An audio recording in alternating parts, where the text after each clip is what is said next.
You know, everyone gave Birds of Prey a hard time for its ridiculously long title and blamed that for why people didn't go see the movie. But this one has kind of a mouthful too, and I didn't see people complaining about that. I don't know. Just me there?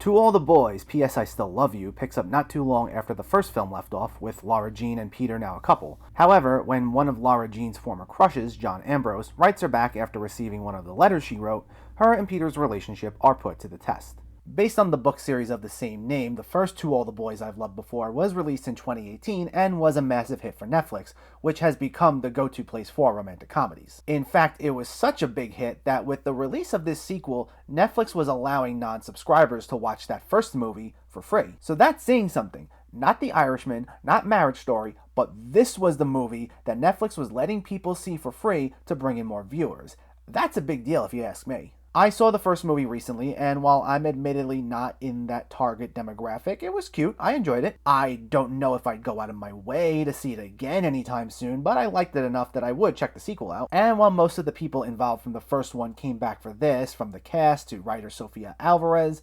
unfortunately, lightning really didn't strike twice for this franchise. So, let's talk about it.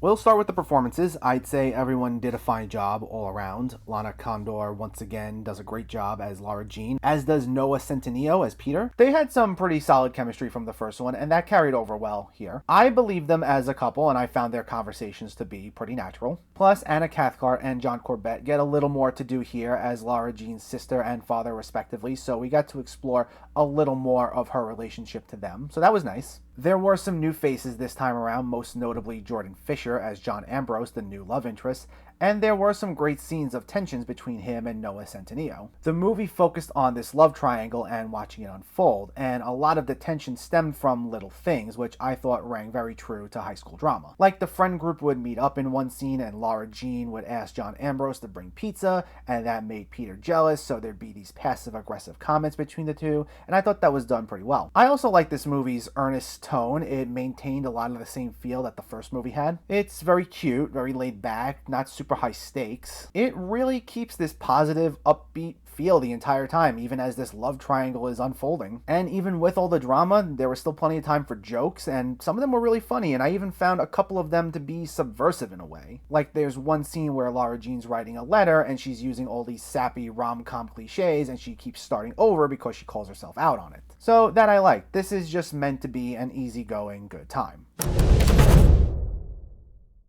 And yeah, while this movie's laid back, it's too laid back, to the point where not really a whole lot happens.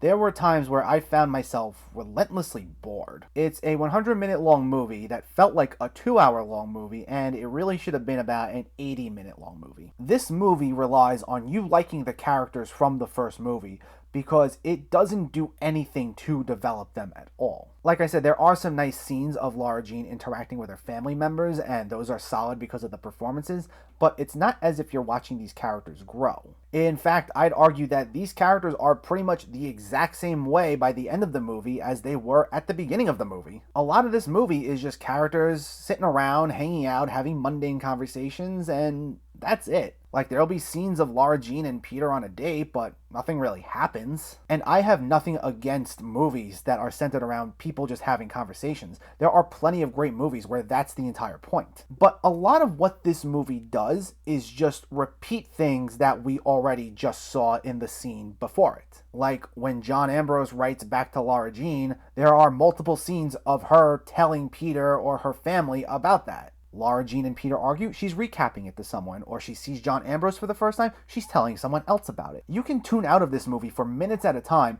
and when you come back, you could be on a new scene, but there's a good chance they're still talking about something that happened 2 or 3 scenes ago, and nothing progressed since then. Really, all this movie is just this one girl who has to make a choice of 2 different people to be your boyfriend, and honestly, once the choice is made, that's it.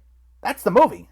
Nothing else is gained here. On another note, the soundtrack is also way overused here. A lot of scenes will just be characters walking away or they're standing by themselves and there'll be this sugary sweet music that's supposed to be them reflecting on what just happened. Or there'll be this acoustic cover or this other reworked version of a song to give it this sadder edge. I distinctly remember hearing a reworked version of Girls Just Want to Have Fun during this big heart-to-heart moment. It's like if the 10 different conversations about the same topic didn't make it crystal clear how you're supposed to feel, here's some sappy music to be the icing on the cake. And it happens for nearly half the movie, if not more. And it just feels really manipulative, and you don't naturally feel bad for these characters.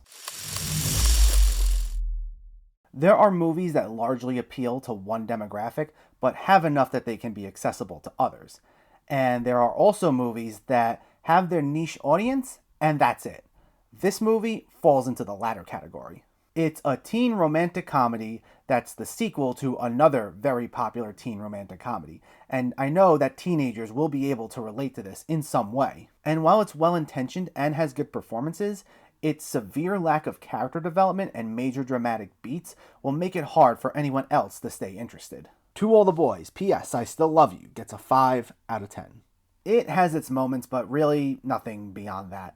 I'm sure it'll be really popular though, especially with those who love the first movie. I will say though, if you want a great movie set in high school, at least something more recent, I would say check out either Booksmart or Edge of 17. Both very funny, very relatable, and very well written. And as far as this movie goes, I know we have another sequel on the way, but we'll see how that goes, I guess. But let me know though, did you see To All the Boys 2, or are you planning to see it, and what were your thoughts? Did you like it more than the first movie, or did you like it less than the first movie?